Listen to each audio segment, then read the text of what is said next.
Serangan panik itu bisa kita hipnoterapi, dokter, jadi?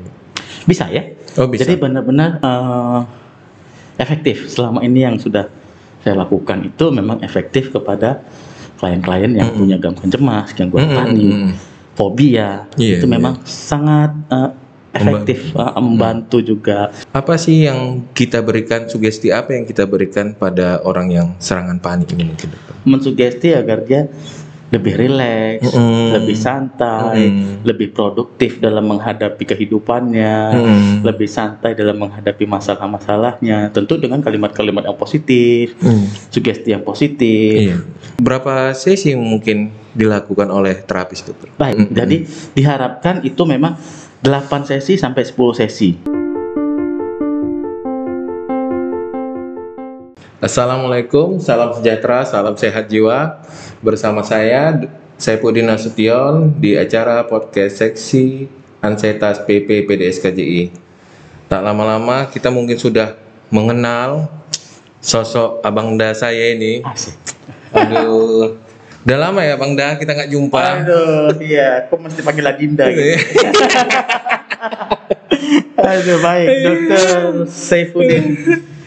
Baik, mungkin para pemirsa sudah mengenal sosok dokter satu ini, yaitu Dokter Bayu Aryatama, Magister Kedokteran, Spesialis Kedokteran Jiwa.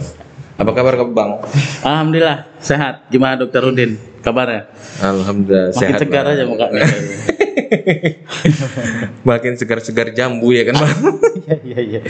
Jambu apa dulu nih? Jambu Pluto atau jambu monyet? Monyetnya kok keras ya? Baik, dokter, pada hari ini kita mungkin topiknya cukup menarik. Topik kita hari ini adalah kendali panik dengan hipnoterapi. Oke, siap.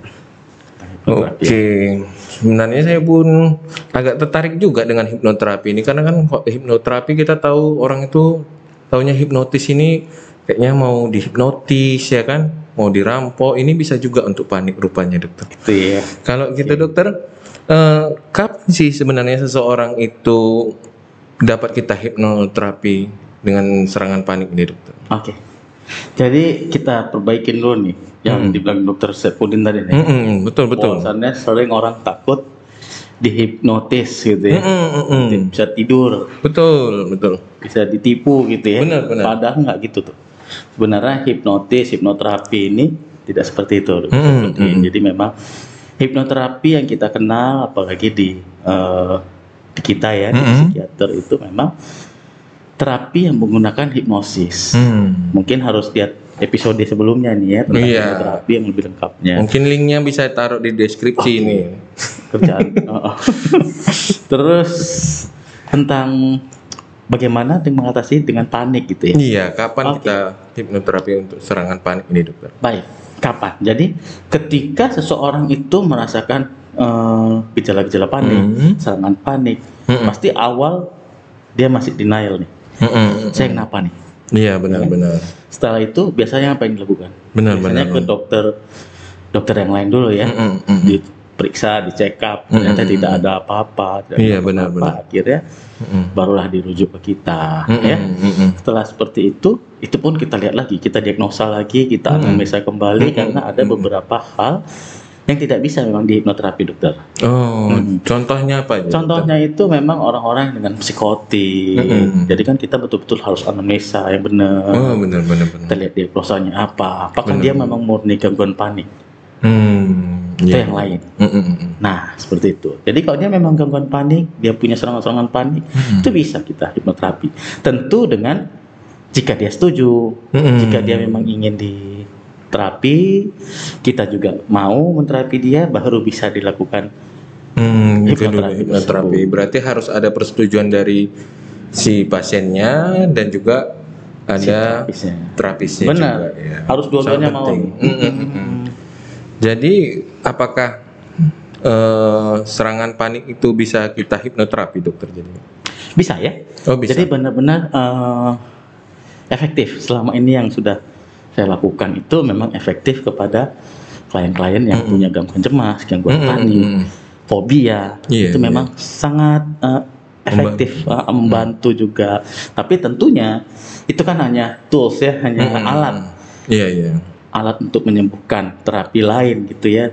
Tentu kalau dibarengi dengan tools-tools yang lain, farmakoterapi atau cognitive behavior therapy, itu pasti lebih baik lagi, dokter. Oh, berarti dokter nggak jangan berdiri sendiri juga. Ya, harus ada juga yang mungkin yang lain bisa membantunya agar lebih cepat ya, dokter. Benar, ya. Lebih cepat, lebih tahan lama, dan pasiennya punya kehidupan yang lebih baik lagi gitu ya, bisa produktif kembali. Seperti itu, dokter Saipudin. Jadi dokter kan tadi mungkin di awal saya intro tadi kan bahwa dokter bilang ada kemauan antara si pasien dan juga si terapisnya ini.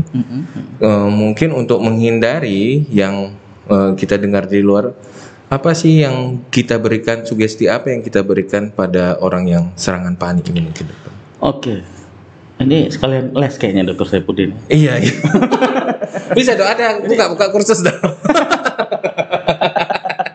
Baik, jadi memang sugesti-sugesti yang kita berikan itu pasti sugesti yang positif. Benar. Sugesti positif yang seperti apa?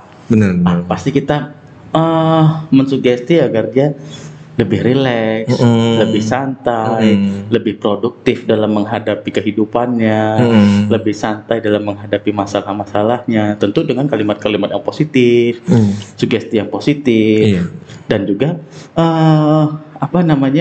kita harus tahu dulu nih dia penyebab paniknya apa, penyebab cemasnya apa. Kan berbeda-beda nih. Ada yang panik karena biasanya masalah anak, dan masalah kerjaan. Ada yang masalah sekolah gitu ya, masih dimarahin aja sama dosennya. Suruh ngulang berkali-kali. Betul. Jadi itu kita harus tahu dulu apa penyebabnya. Jadi kita bisa buat polanya, pemikiran yang bagusnya, baru kita berikan ke dia. Oh, berarti disusun dulu ya, dokter. Benar. Kita lihat dulu, kita breakdown lagi apa yang salah dari dia, pikiran dia yang salah, baru kita bangun kembali bridge-nya. Kalau misalnya ini, dokter, orang mau di hipnoterapi, terutama yang kena serangan panik nih, dokter. Berapa sesi mungkin dilakukan oleh terapis, dokter? Baik. Jadi memang di saat sesi pertama itu sudah kelihatan bagus. Dia pasti sudah merasa tenang, sudah merasa lebih santai menghadapi masalah, menghadapi stres yang datang. Tapi memang tidak bertahan lama. Jadi diharapkan itu memang 8 sesi sampai 10 sesi. Oh, 8 sampai 10 sesi, benar, dokter ya. Benar, biasanya bagaimana dengan pasien itu biasa ada paket ya, bisa sampai akhir atau dia mau sekali seperti itu. Cuman memang kalau yang dari saya lihat dari klien-klien saya itu 1 kali, 2 kali itu masih berulang ya. Dia masih terus awalnya enak, dok. Minggu pertama tuh enak, tapi masuk minggu kedua mulai datang lagi panik-paniknya. Itu dia gitu biasanya. Berarti nggak mesti memang 8 sesi itu yang kita harapkan selesai, dokter ya, karena tadi kayak dokter bilang udah minggu 2 kadang-kadang dia muncul, sampai kita nanti mungkin 8 sesi, 10 sesi sampai kita harapkan serangan panik itu bisa dikendalikan. Benar. Jadi sama ya seperti mengangkat beban, dokter. Jadi misalnya ada orang yang mengangkat beban itu bisa sampai 50 kg. Tapi ada beberapa orang yang 10 kg itu mungkin udah nggak kuat. Nah, gitu juga dengan pikiran kita. Jadi itu yang harus dilatih terus, mungkin dengan biasanya sih 8 sesi sampai 10 sesi itu dia udah bisa untuk kuat mengangkat bebannya, itulah stresornya itu ya. Kalau gitu, dokter, sebenarnya hipnoterapi kayak dokter bilang tadi kan ada farmakoterapi, ada mungkin psikoterapi kan, dokter. Apakah bisa hipnoterapi saja kita berikan terutama pada orang serangan panik, atau memang harus ada campurannya atau bagaimana, dokter? Baik ya, bagus sekali ya pertanyaannya. Memang ini kontroversi ini. Ada beberapa memang yang bilang, apalagi praktisi-praktisi itu suka bilang bahwasannya hipnoterapi aja lebih bagus. Padahal di situ kita harus lihat dulu nih, dia serangan paniknya udah seperti apa, beratnya seperti apa. Karena hipnoterapi juga kan butuh proses, butuh waktu. Jadi kalau dibarengin dengan farmakoterapi, CBT, itu pasti lebih baik lagi. Kenapa tidak? Malah jangan sampai kita yang tenaga medis gitu ya. Karena hipnoterapi ini kan bisa dilakukan juga oleh praktisi-praktisi yang ikut latihan, ikut sekolahnya, itu bisa memang Dr. Saipudin. Nah, jangan sampai merusak yang namanya farmakoterapi. Bahwasanya farmakoterapi tidak bagus, itu bahaya. Benar. Itu buat candu. Itu banyak sering kali kita dengar itu kan sering kita dengar, dan itu salah ya. Seharusnya sebagai kita sama-sama praktisi kesehatan, bergerak di bidang kesehatan, mari saling membantu. Benar. Jangan merusak yang bagus gitu. Jangan membuat stigma-stigma yang jelek. Karena capek loh memperbaiki stigma ini susah. Benar. Agak susah kita membangun stigma itu, makanya mungkin dari beberapa edukasi kita seperti podcast ini ya dokter. Betul. Mungkin menambah ilmu bagi para penonton di rumah. Nah, itu udah kita capek bangun stigma, tapi ada beberapa orang yang buat itu jadi rusak ya. Karena memang perkataan-perkataan negatif, kata-kata negatif itu mungkin lebih gampang diterima ya. Benar. Gitu. Kalau gitu mungkin ini statement closing dari dokter, Dok. Apa ada metode hipnoterapi yang bisa dilakukan di rumah, dokter? Metode hipnoterapi di rumah. Iya, mungkin bisa kita berikan atau kita sarankan. Cuman memang ada ya, banyak di YouTube juga sudah banyak itu hipnoterapi yang sudah direkam.